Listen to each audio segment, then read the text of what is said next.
ठाण्यातील टेंभी नाक्याच्या देवीचा आज पाद्यपूजन सोहळा। मुख्यमंत्री एकनाथ शिंदेंच्या हस्ते होणार पाद्यपूजन, तर मूर्तिकार पुंडलिक शिळकरांच्या कारखान्यात पाद्यपूजन सोहळा। अमरावतीमध्ये कामगार आयुक्त कार्यालयाच्या बाहेर महिलांच्या रांगा। घरेलू कामगार योजनेच्या अंतर्गत नोंदणीसाठी महिलांची मोठी गर्दी। दीपक मानकर यांना राज्यपाल नियुक्त, विधान परिषदेवरती घ्या। राष्ट्रवादीच्या पदाधिकाऱ्यांनी अजित पवारांची भेट घेत केली मागणी। पैठणमधील मोसंबी बागांच्या नुकसानीची पाहणी। लोकशाहीच्या बातमीनंतर कृषी विभागाच्या अधिकाऱ्यांकडून पाहणी। मराठवाड्यामध्ये 7,20,000 हेक्टर शेतीचे पंचनामे पूर्ण। 22,48,445 शेतकऱ्यांना बसला होता फटका। शासनाच्या मदतीकडे शेतकऱ्यांचं लक्ष।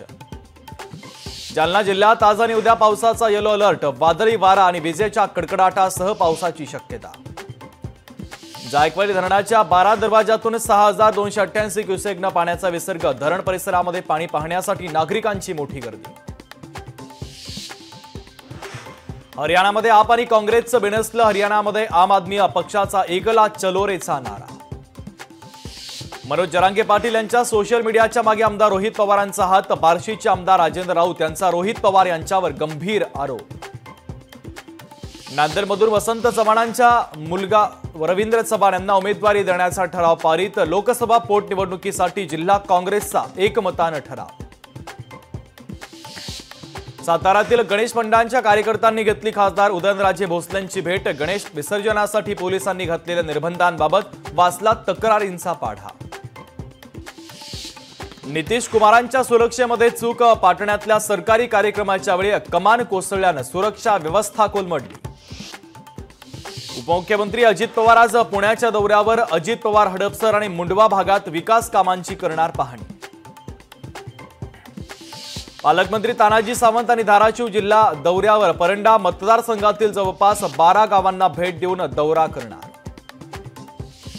पुण्यातील संचेती ब्रिज खाली अपघातग्रस्त नागरिकाच्या मदतीला धावले उपमुख्यमंत्री अजित पवार। अजित पवारांनी एक कॅनव्हा थांबवत अपघातग्रस्त नागरिकाला हॉस्पिटलमध्ये केलं दाखल। अभिनेत्री कंगना रनौतनं मुंबईतील बंगला 32 कोटींना विकला। कंगनाच्या याच बंगल्यावर पालिकेनं केली होती कारवाई। हिंगोलीतील तरुणाची 24 लाखांची फसवणूक। सीएनजी पंपाचं आमिष दाखवत तरुणाला घातला लाखोंचा गंडा। राजस्थानमधील रेल्वे अपघाताच्या मागे दहशतवाद्यांचा कट असण्याची शक्यता। रेल्वे रुळावर 1 किलोमीटरपर्यंत सिमेंटचे ब्लॉक। लोको पायलटच्या सतर्कतेमुळे अपघात टळला। छत्रपती संभाजीनगरच्या शाळा कॉलेजमध्ये नशेचा बाजार। विद्यार्थ्यांना खुलेआम विकल्या जात आहेत ड्रगच्या गोळ्या। रेकॉर्डवरील 2 गुन्हेगारांना पोलिसांनी ठोकल्या बेड्या।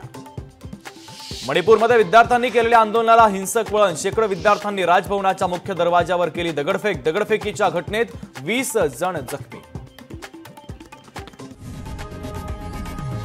लोकशाही मराठी ऐका, पहा, जागरूक रहा।